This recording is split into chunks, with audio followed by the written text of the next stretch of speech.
tatou fo'i mai le ia tau ia i le fa'asoa o lena ana po le si au le si fo'i ia fogokoe ma o le mokoa so fogokoe ma Lemisio nena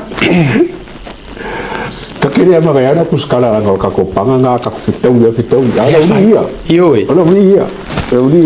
di mongio kuna epo fonkoe o Lemisio o ka ko panga nga ka pire panga ma kuskala le la te fai atu la utala ya paua o lea fa'afitai lausuga le lilo ia Lemisio ai foi matai o sta fai malo mtumua fa'afitai ana po i lau talatalaga o fo'i ma lelei o matou fonotaga o saulola ia o sauloa mata lelei o fa'alogologo atuga manai ai o folasaga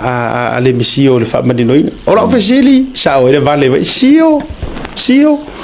ai se ana ele fa'amanino ai lau talosaga lena togi i Fafo ia wale ka wala nan karsanga le kongi pa o le karosaga ngumera kasi ia nga le karosaga malosi nga o le keisi lea aua anga sau ua lei se mea ua lei ako se mea ai sa kaunga e fa'amagigoa i lau karosaga gakogi i Fafo le fa'amasigo i le kaliaiga i le fa'amasigoga o lau karosaga lega e karosaga ai e fa'aleaogaiga le keisi e aumagi i faia se keisi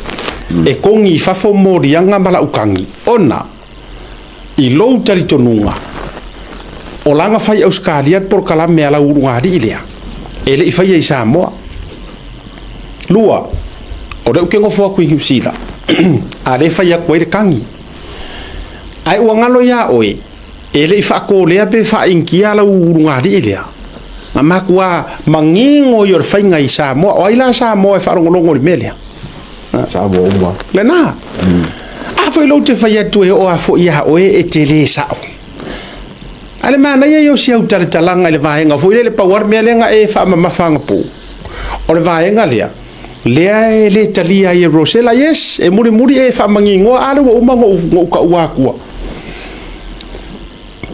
e le i kalia inga e Rosela la ukarosanga e vakura evidence i ngei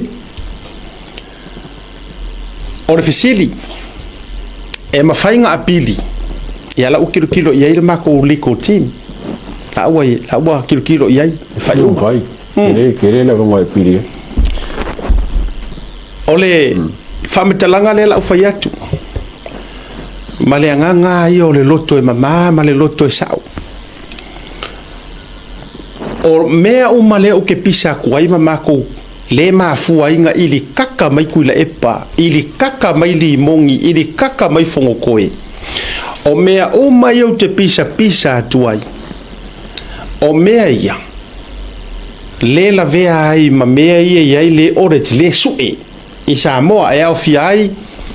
fale pui kangu malala ma cost o mea o mai le la vea ai ma le fainga o nupi fala e fai savai o la ofisiri le yakau o ai con kalake ia nga faia re nupi fala i savai o e kau sirafia io pe fori nga moi a fiel le famsi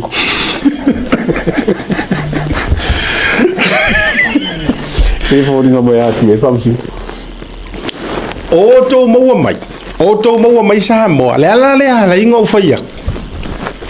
se pei o le ao la uva ai le ngei mea ua le karia inga ai kuloua o ke aloa ia ma o fa alo ngia le fai unga wa au mai e le muka fo i ka penganga le liko team o lo ka penga o la ua ave le fa kuanga le fionga ka mai kairo ia a o la ofisiti lau susunga la toa Rosela bapali o mama le leilo loko towards me le ngo lo ke la nga kua le anga kulo o le kampangia sio ko rua le si kampangia le su ele forensic audit le fai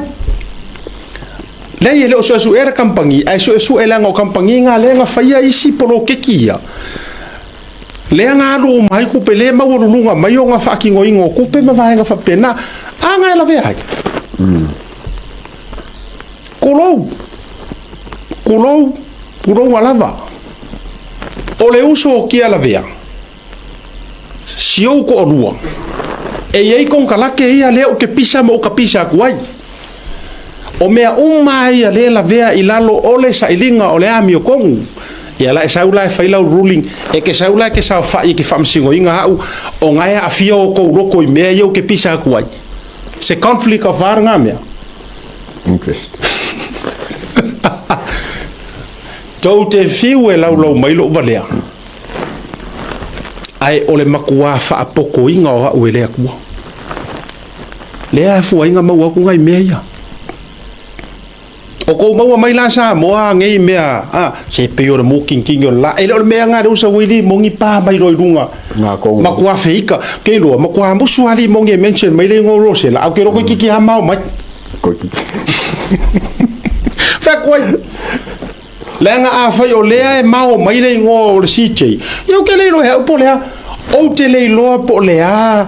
sa utala le anga le CJ besides criticizing his ruling of the hearsay. What's the issue then? It's an issue. E fa sanga mako fai akungi mako mangako pe a fai le sanga kongu fai unga. E fa sa nga e pisa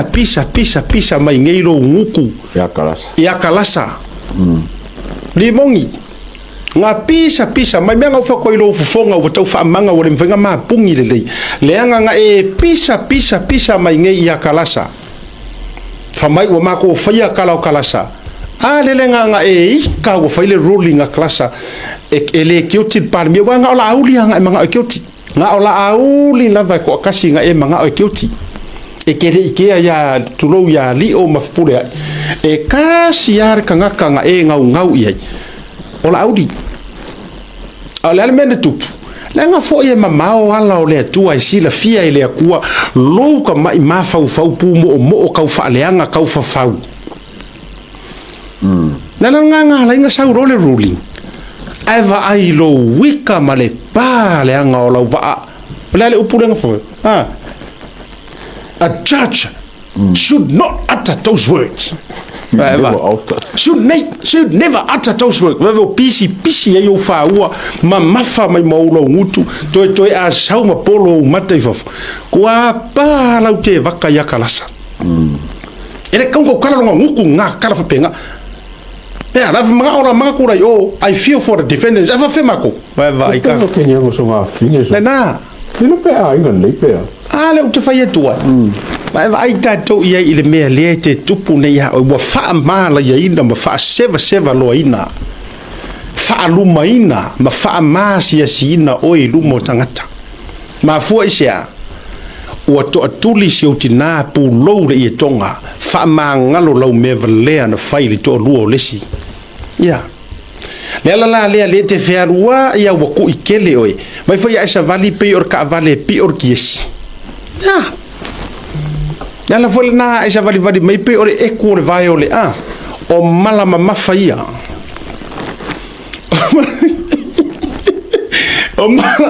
o mala ma faia le te amo solo ma ferua luai e feamo ai o lisi mea toi titi e pipili leanga o tangata lea na e fai ele me valea ilo o tangata na len to tuli ai siutina lena o tangata e ngase kwa me ka ia puro ia po fa puro e fo lo mo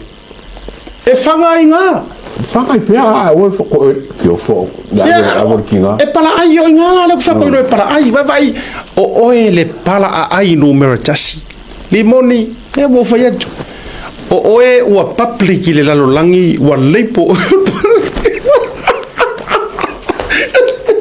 o e o le matua pala ai numeratasi le ua fa yetu wafu ana te le so loto te luifo te pulo anga ke le so loko e ke lifo te pulo le so ngalofa anga ke le so ngalofa runkinga ena ana te lifo te pulo pe uma yalo wola inga wala vai wa yalu ave si lo matua le ala na le o te fai tua ya te oi au te lau fefe leanga e le ito atuli mai fo so tina sau e le ifo so ki ngai sau fefe ioi a o lau fefe ua fa ma winga i kala fa soro piko le awa mio va leo le porki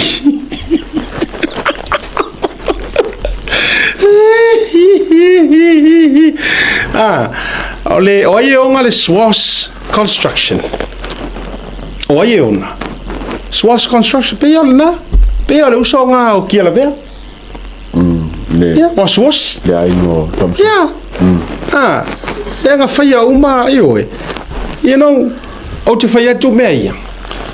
lenga a e ya o ko fo i sa mo le ko ke so ko lo tangata e faya fa maongi ma faya ia le wingo la utalai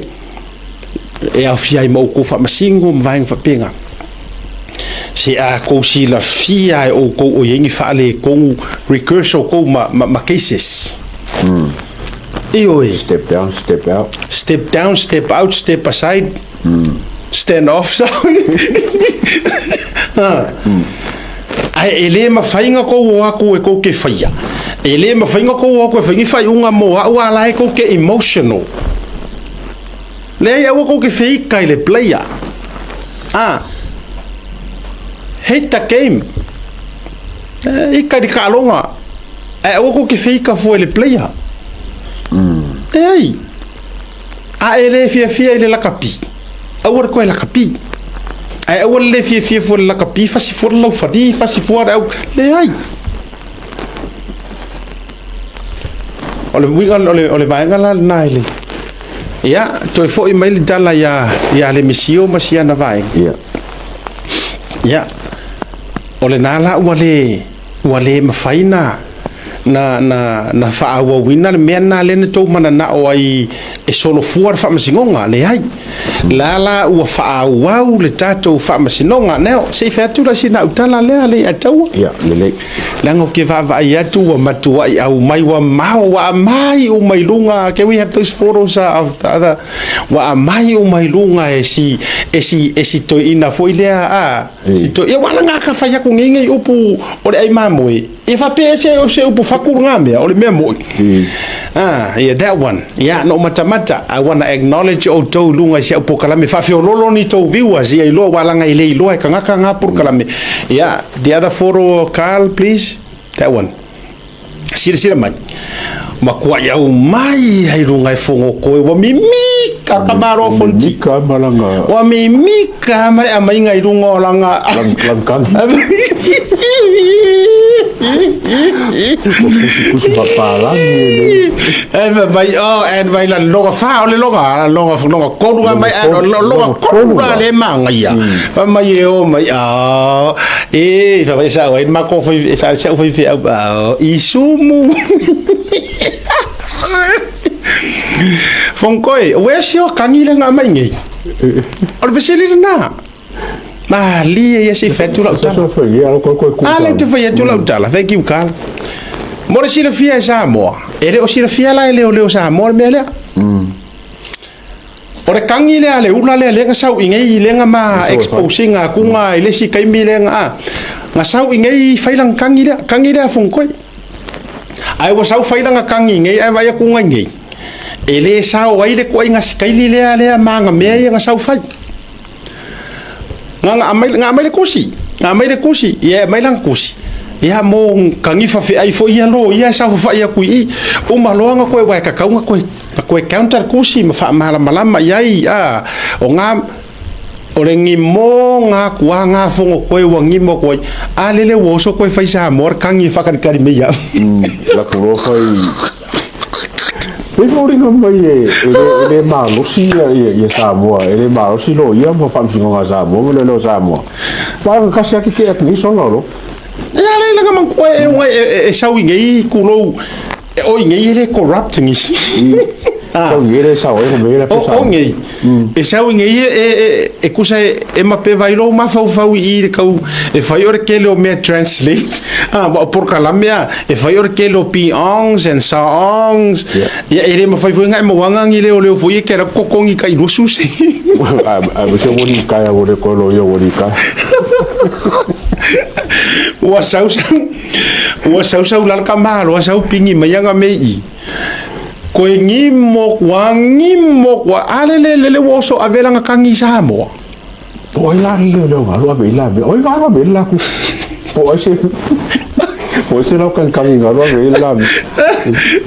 esa ai usa vai ang gise okay akore a mingai nunga de producer fa are mecha minga o varisko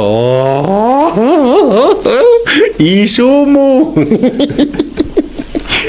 si wapi oleh ko ke fa fingar morka mai kiki i maule i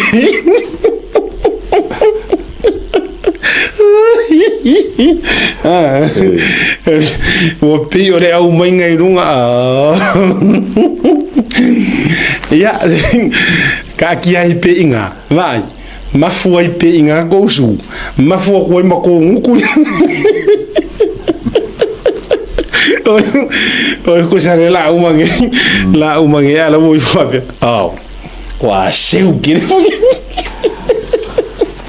ai o me foi nende asiaka ai wa ave sanga kusi fape ma ave sanga fasia fape pola se no faia o foi ngombe o le wanga ve kanga ngolo leo ia la wo tanga ngolo leo o le la yo mo se kala ro ya Faamakala Lau Talosaga ni mele o le a foi lo te faia ale la sangue lo ko ele yo mo se kala aí fafasa o le ve sa kali le kusile ale mo bene fa kali mo yo ko e belo ai ora o kamo porta wanga me di mai skanga kaya so foi kaunga kunga ko mengi e ka karen ko mengi mai se o vai ko se ir ka mastarenga lea Asiata maro lava o matua i mai le anga lava porta wa o le to ya nga se nga ruenga po palo na puka se tu lo sorry che vuoi le message ka ya ma rosi le fa ma oni la to tonga sa fa dus pa ia e no fo ma le tene o le manto no fo ali sorry vai e no fo no ci si ma ia lo che poi ka e no fo ma le tene o le manto no fo ali o kinga ingar kinge kausi and so on and so ale wa ver ku se fo ko lei fa ko wa ngola ko kam le la te fa tu la tala o le kusi le wo i fo mai lunga po ai ngai leo wa ka ngofi a o mea e fai loa mai o le i kali ya ko mo responda le anga e hia foi fa me foi a pidi e fai ya ku ia e farei ku e da ka mai so e ki kiru piko kas ka wa e lua so se me lua piko fa me pidi ele ai o lo ki kiru piko fai de e no go samo wa le va o fio o me se kai la o farei ku me la wa ia o le fa o fo ko e expose ma de corrupt from kangaro na le mai tato ye le wa afere me fa mai au tau no watu mai wa uma nga fa ya so enga le la fa ya tu nei tato case wa case le la ka ngoi fa ya ku ngora or ko to le tau ya e blue tv ko le la fa ya ko am submission to te lo to wa uma le leina o fesilia tu tonu ole Faamasino nga wa umanga usu ea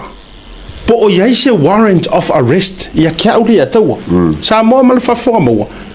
wa umanga confirm mai ele ai ma se ngā mea a fe se furo li mongre mai se furo mele afa no fakor kamale o malaya o malaya o le rire o malaya ola ole sume palo kangi fo ile le fero wa ya fa bea o le wingala le o te fai atuai o le fa o so mai nga po lunga e vai nga le la ko ka mai fasi phrase nga o te tau no do sorry ele ai ma se nga mea o isa moa ya ke a o se warrant of arrest or whatsoever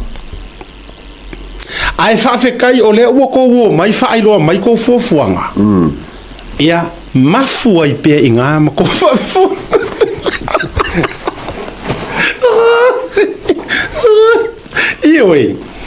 Io tau mafu mafanga I pe whapena ina. Ma mafu ai pe ina. Ia. Io e whonotoe, e si ngā lau awa o e o ono ia te au. Lewa uwhai atu lau tala. Lewa uwhai atu lau tala. E si ngā lau awa o ele stangata tui titi e vai tunga uoso sau mai. Ua matua e o ono lava mai o ono ia te au. Lana fo ile te ita ia te au lau tango I le malo I isi fale ia au mere kifi le lisi e malo. Le whanga, kasi ngā vaenga lau whionga pārmia o konga kipi ese ngā ave ese uma official malo mango whuanga I fale ia malo lea. Si o lau tala noa le nā le ataua, le wha mai era wari I o kau whaleanga. E ika, e kou ke whaiki o le malo. Kou ngau e foilele e loka la audi, ar mari e koa. Ai ko ifo ai ma fa kainga mali ia ko kupe ngai maua lisi e ko kongi e ko ko fali ngai fa ngai o isi official malo voilà menga ko kere fia ia ga o ko kere fia isi kanga kai wa foi la expose ko me yang no ko fi ka mai lola ia mai loka le dia na ve que ani mongyang ko ro mai o poro ai sen evil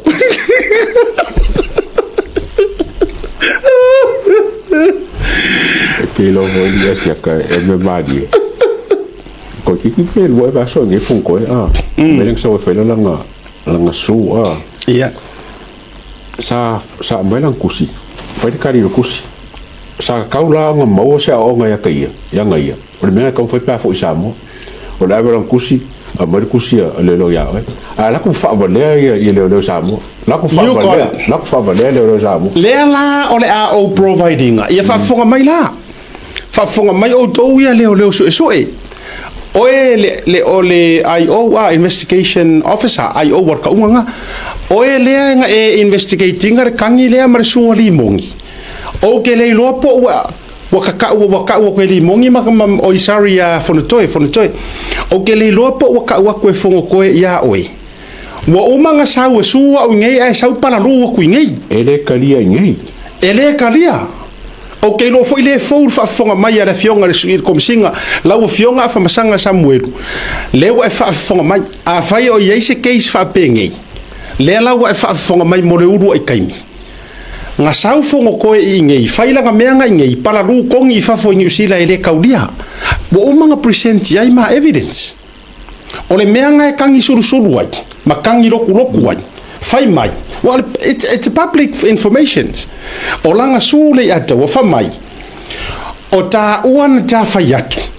Ua aru saingi siaki. O ka uan ka fayaku. O langa kamale nga aru nga oi de kupe makala fa nga oi. Nga fa ka oi aisa mai. Ya. Ua uma langa fai mai langa kangi de nga. Mar fa fo mai am tanga ruanga leo o tonia nomen o ko uma ye ko kongui papali iniko maspa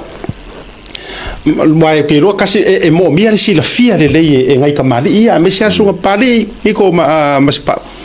wa pe so fanga le o suku engeriko e ta wa wo ke ro e lo engeriko ia mea elo sa la elo o ko uma ye singia o ke lo ya nomen le fa fonga mai e o ke lo foi elo sir fia fa masanga meia nga sau malanga suranga sau kongi fa foi ngi usila ele kaudia wa uma nga ko providing a me uma yai oi wa uma nga provide yai me uma wa uma foi nga counter nga mea ia la oso kusi mai le lima ai se su mo la ukaninga nang fa ngai aru su ki pi au kanga vai aru su re official o kinga ma ka mai kai wala ngole official kinga ma ka mai kai o ingale nga mai information sia le nga lainga nga va kurunga fo ile ma wa kali aku winga le ile news ki pi au kanga vai ma ke le fa ko se kala ai onga olonga ki nga o wiloa olonga ki nga ke le yake o nga ile se o por kala me nga makua yo fainga kuai le la ko vaenga le so it's deeper it's more than that ale ke kau mo fai kau fa nga mai lo ia e ke kau si kai mai lo ia e ka se ala pero nga o e vale ala lo ai ole leanga voi le asiaka ole leanga me fo ko lo fai wo manga ku mau lalo en makanga rengo lo ole saungi ala lu fa bole makanga rengo lo ma ngai o lo fa any phrases that perfectly le ato kusa le wa halu fa valea ko kongo makanga renga le sa mo ia lela ore mako keisi le nga fai ingei lau fionga afa masanga a fa fonga mai ia ma wau ke lo I need poison di mera langa le wo fa ku le mo mia ro kariaku le la sen umma kwa ia ile mako mele nga fai ingei maka penga nga nga fai ingei ila nga su le la sen da ko silai ai mo mai la ko io e kaunga mai le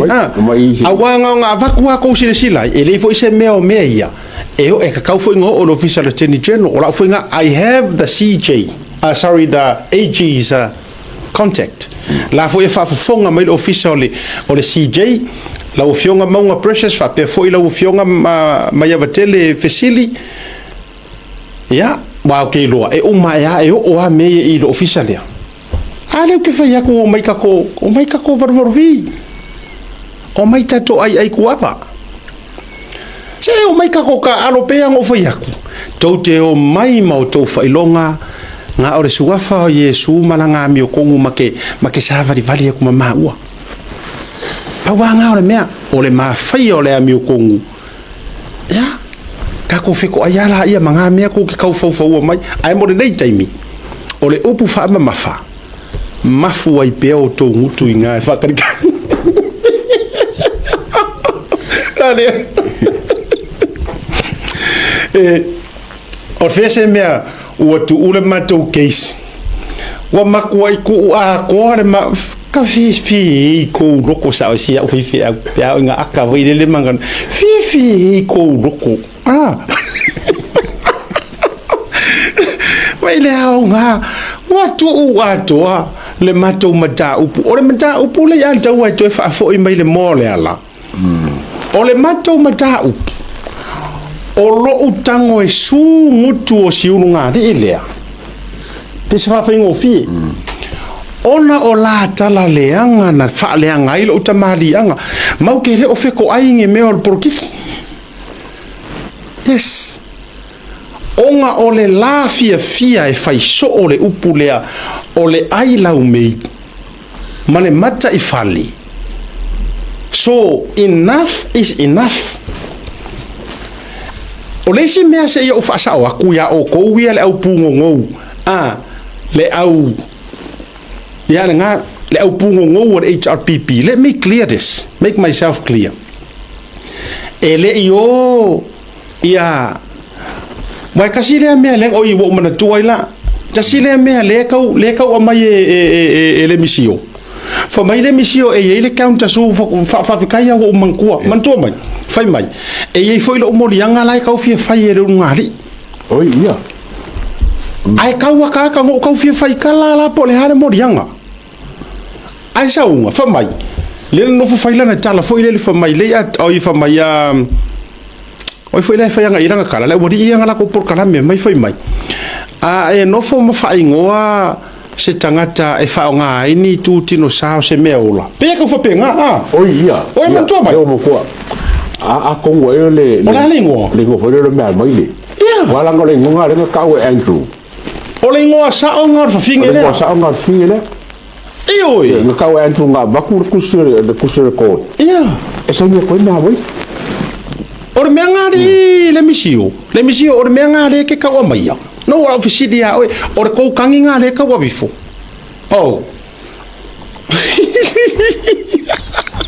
sebi se ke fo se lo ya ri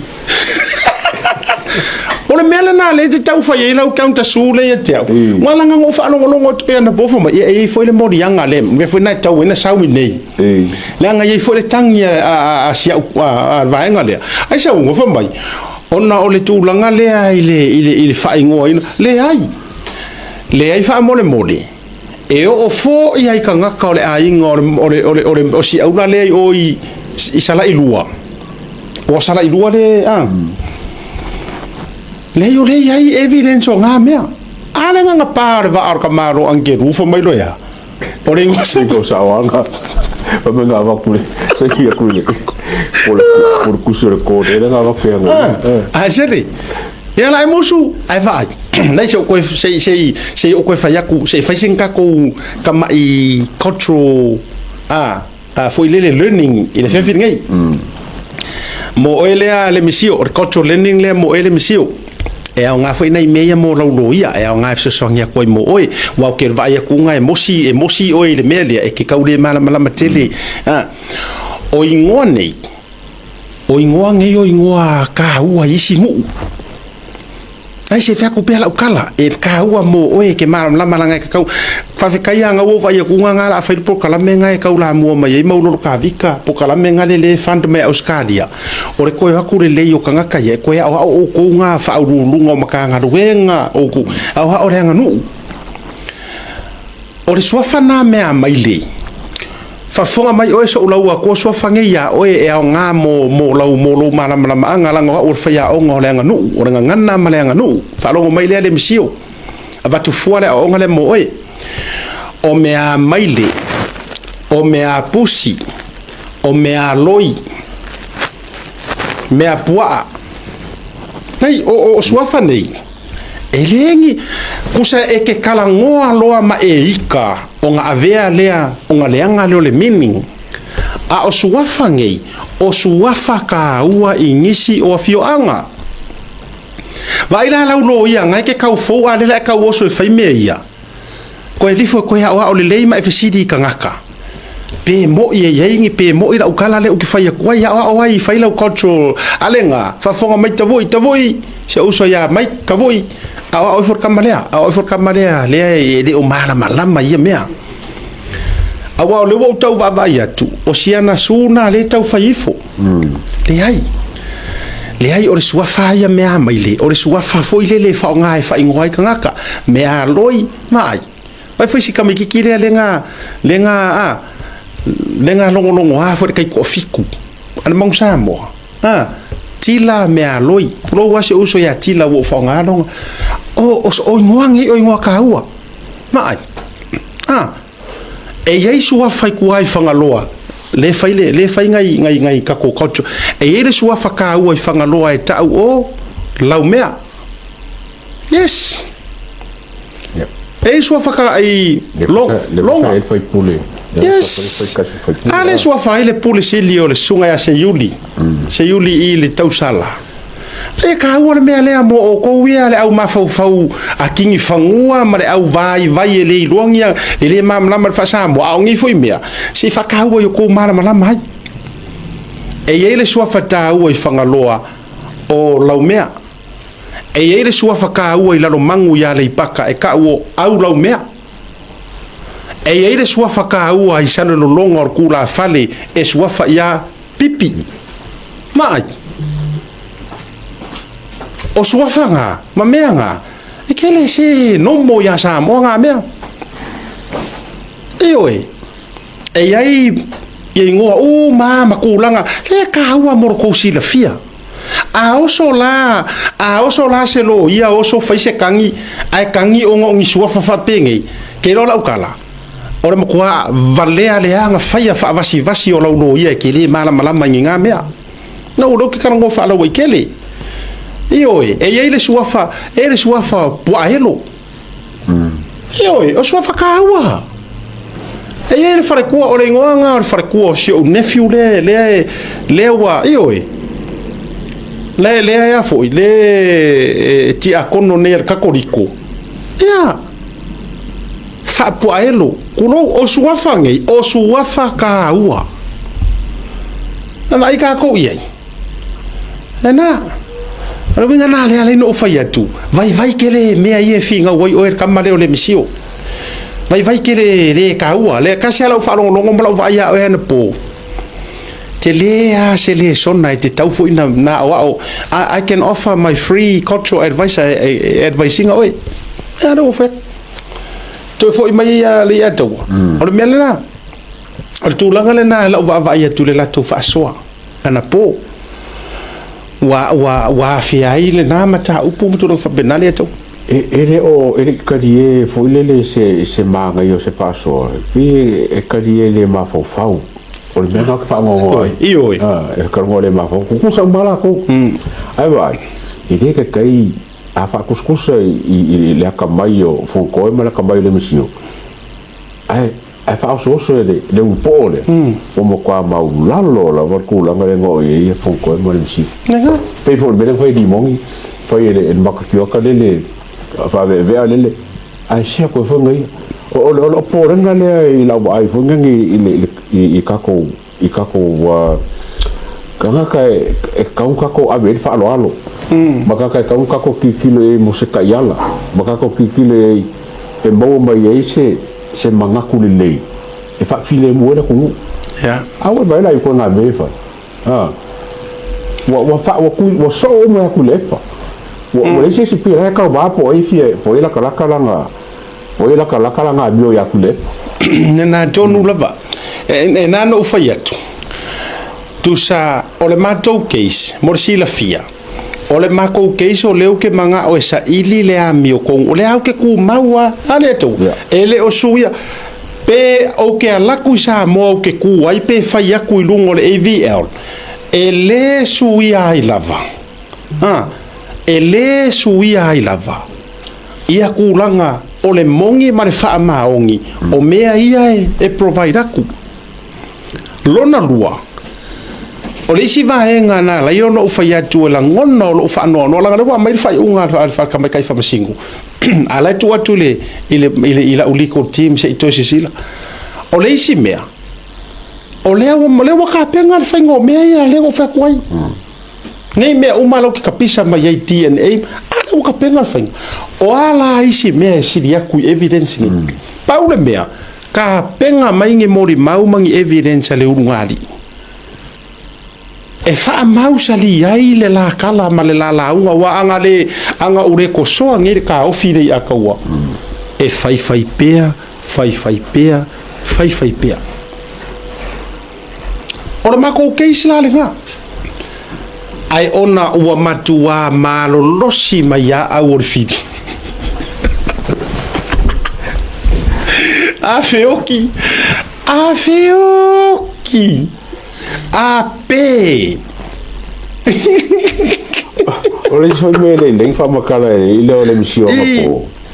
ko ko unga fasa longa le mari wa do kanga ngi da so lulu aso kofi aso ruo mara lulu e para kofi ia le na e nga tonu lava e sale aso farile male aso tona ai sa foi si ame ese mai o ia inga e auto mai lo langa le o mana fai lo mai ai auto mai lo le fai unha tustusia le fakadi e un ko si le rola ia o kangoro va ko mai longa a le winga le o te tau fai atu ai ma me o mana fa ka ro fai fa mai le aka Lemisio ma ti ia mo nga o ka dia o wala nga o ele ka e por kalame mai ele se me ala le fonga me se o lo ia maintain nale ai ke ro o fia famous ke ro la o kala lo fa o fia famous re ka mo Lemisio ko zo fia o Lemisio re levo de sa isa ungi yes you le e te fiu e te saulemi e ke le kai e o le levo le nga o ai le ia isa ungi lungo te ia e le kai o le levo ai paura o kala e ka ke ro fa ko wa e ke le ku ka o yo ala e ke le ngai lo le o le lawa e sau nei ma e fai mai o le na mautu langa wa ai o uma na mau mea ia na pawana o le mea te vai e tunga keep dreaming after tele le unga Faamasino nga Rosella after tele lava ia se mautu le fofuanga walanga a fa pe e ni fofuanga fa taita inga ila lo tula fono le ya tawa a fa pe apili so es furu faso es furu faso mai le aso na faiele ruling e tatia mai ia e faiele tu inga mele o le apili so far as of now o le ta auto mai lava ia ile matou team marisunga tamai ta iloia le ta auto mai lava se ifongo pa amonga vai Io